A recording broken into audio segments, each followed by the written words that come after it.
last week, we talked about who the whosoevers are, and we also talked about what Chi was going through. And we talked about the things that Chi has got to still go through to get better. And this is the second stage of that, and it kind of tells us what he is going through. And again, some of the questions I've received or even thought about is, why are we talking about Chi? What does this have to do with our youth service? And I believe it has a ton to do with it. I believe it, when you think about what we're going through in the world, these type of people that we probably wouldn't reach out to every day are being reached out to by the whosoevers. And when it comes back to me and personally, when I'm thinking about it, I'm thinking to myself, I don't want to be the same. I want to be different. I want when people see me and they go listen to me or whatever, I want them to say, he's different. And so many times in being a Christian, we already know how people are going to act. There, people are vicious in churches. It's not that cool really sometimes, because the people in churches are not always as nice as we want them to be. So if you become a Christian, or you are a Christian now, my goal is to tell you, and I want to keep telling you, is to be different. These people are different. They're going out and reaching people that we probably normally wouldn't. You know, you heard a guy going, you know, in the background. This is what he said. He said, flesh must die so that I will know you. How many of us fight flesh every day? I do. I fight flesh every day. Somebody will do something to me. Somebody will say something to me that I get mad about. And I'm just like, I want to lash. I want to lash out at them. I want to tell them exactly how I really think. That's you fighting flesh. The sin comes up. A sin in our life comes up. And something that we're dealing with over and over again. That's you fighting flesh. If you do the sin or not. And that's kind of what we're talking about. You know, just to recap, Chi was in a wreck. Him and his wife was in a wreck. And he's been in that vegetable state since that time. But he's making progress. And you saw what the doctors are doing. The doctors are doing amazing, amazing things for him. Now, I read up on him today, just to kind of tell you guys where he was at. Now, he's been moved to a hospital where those doctors are, and he's moved out of his home. So, he's still continuing to make progress. This was 2008 that he had his wreck, I believe, if I'm correct about that. But he had that wreck, and he's been fighting it since then. So, now he's moved to a hospital. You know, one thing I can even just say about that is, he's still fighting.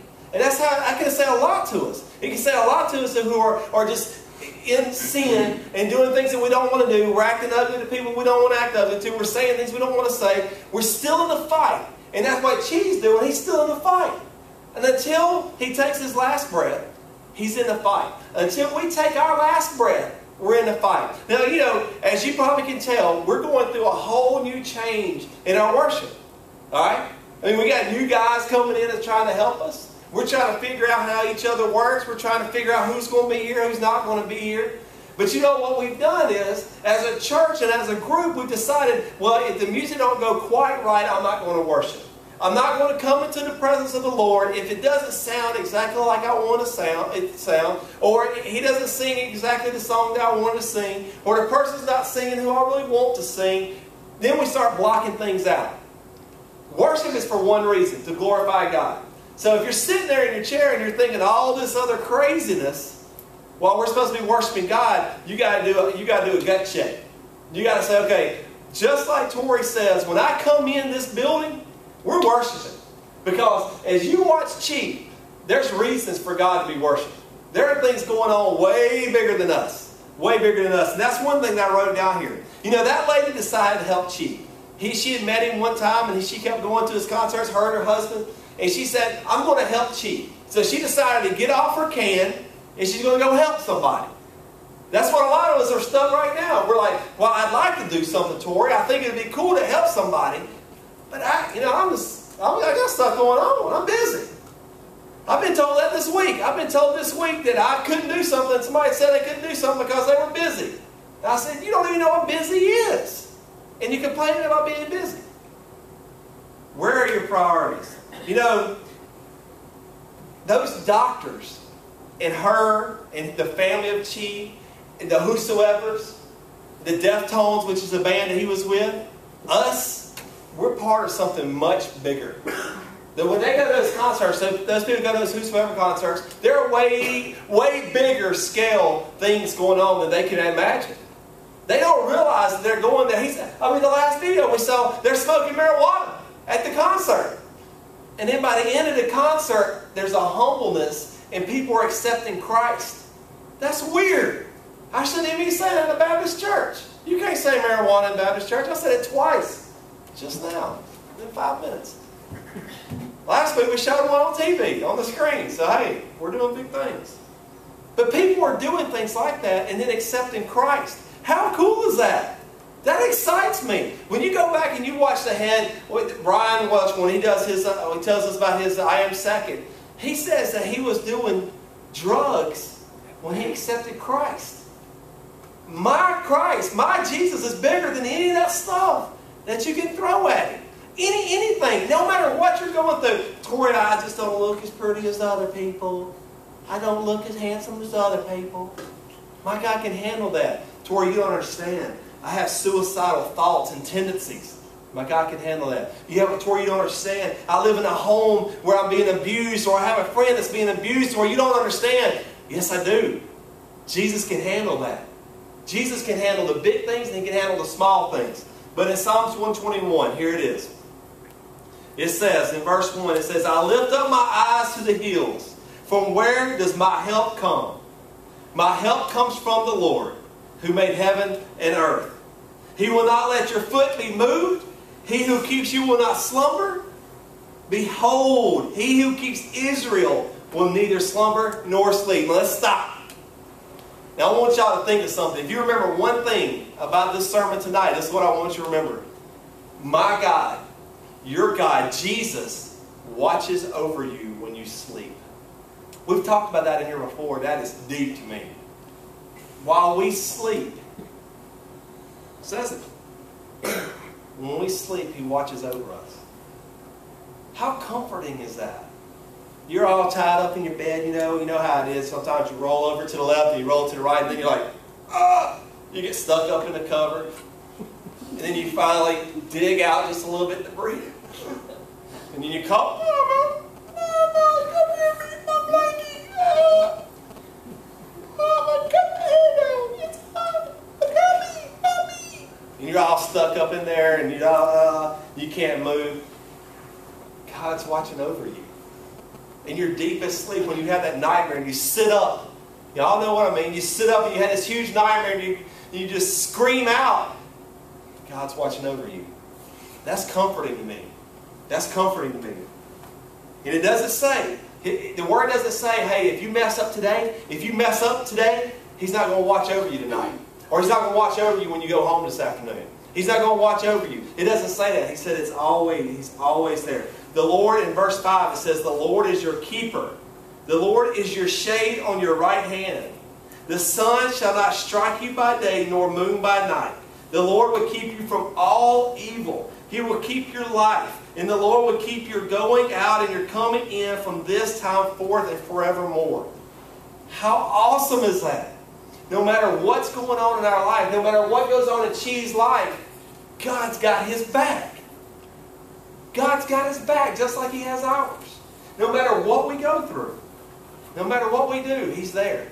That's amazing to me. The Lord says He would keep us safe. He's always here for us. He's always here for you. Do you think, just like that lady did, do you think there's anybody that you've run in contact with throughout your life that would stop whatever they're doing and come help raise money for you and your medical expenses? You ever thought about that? Now granted, you have your family. He has his family. But that lady said, I'm going to stop everything I'm doing. I'm going to go to his house. I'm going to take care of him. I'm going to raise money for his medical needs. How many of us can say that we've ran in with people that say, you know, I'm going to go help Torrey out? Let me tell you what y'all do, and you don't even know that you do it.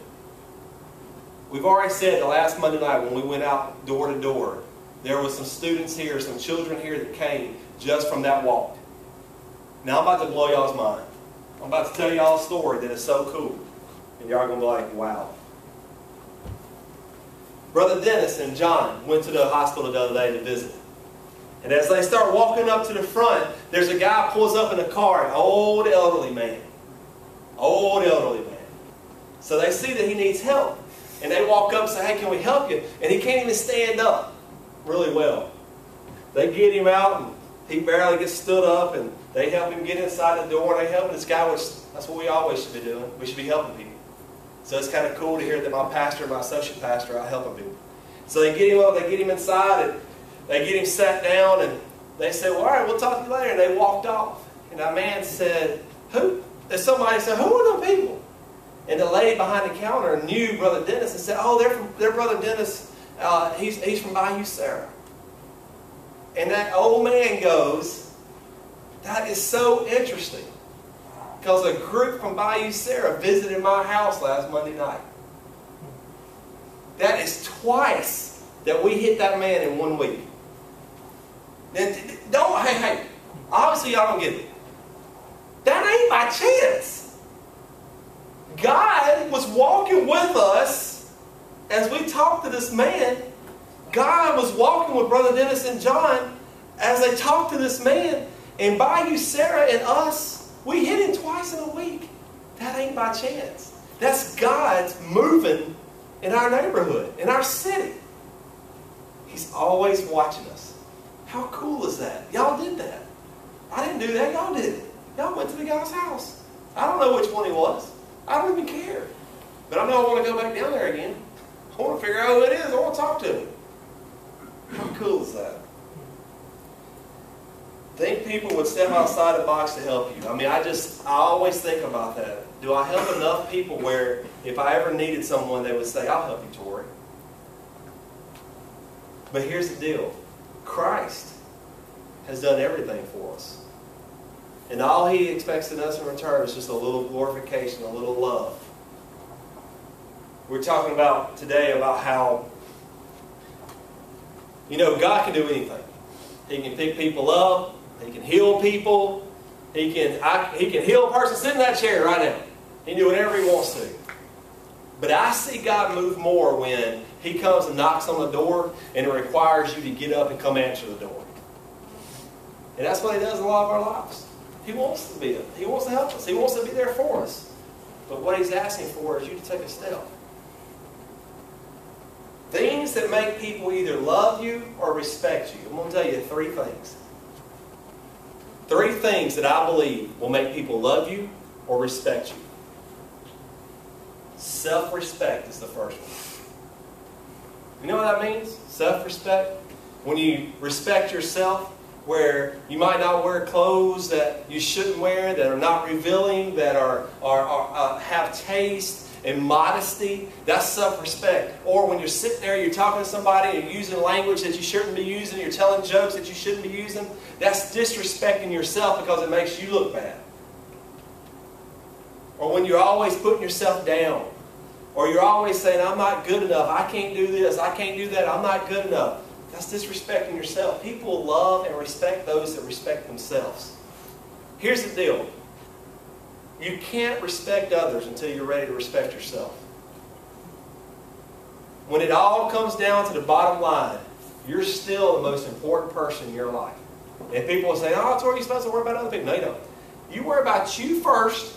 You get yourself right. You get doing what you're supposed to do. And then you step over here and God will glorify in all things that you do by helping other people. But you got to get ready first. Like, you know the whole thing about taking the plank out of my eye before I take the little twig out of your eye? That's what God says. The second thing is the respect for others. I cannot stand being around ill people. I can't stand being around people that are not passionate. I can't stand being around people that want to talk about other people. All they do, and they just put down other people. I'm about to hit something that y'all really going to like, oh, I don't agree with that, but I don't care, because I'm speaking. Y'all like, how many people in here have hung out with, let's say, Cora? Raise your hand. Everybody? That's everybody. Okay, because we're all in here with her. All right. Everybody can kind of attest to how Cora is. How many people have hung out with Scout? Raise your hand. So everybody kind of knows him. We can kind of tell how that. How many people in here have hung out with Casey Anthony? None of you. Huh? So what makes you think that the comments that you say about Casey Anthony are true? How about, hey, y'all don't remember this, but Michael Jackson, was a guy that used to live, and he go, hey! Like that with a glove on and stuff. But he was once indicted or charges brought against him on child molestation. And I was sitting in a Sunday school room when a lady walked in and said, I think he should burn in hell, and everything he's done to those kids would be done to him. And I said, you know what? You don't know Michael Jackson. Be careful what you say about people. Be careful. Now, am I saying at all that was right, the verdict? I don't know. The second thing I want to tell you, and this is what you ought to be thinking about when you go make comments about people that you don't know, think about this. There's an ultimate judge that one day would take care of all of that. If she did, well, 95% of us in here think she did, 99.9%, God will take care of her. I didn't even learn about this until yesterday. There you go. Well, 95%. Yeah. I mean, you know what I'm saying? Think about that. It drives me crazy. I'm telling you. I get so tired of people making comments about people they don't know. You ain't never met her.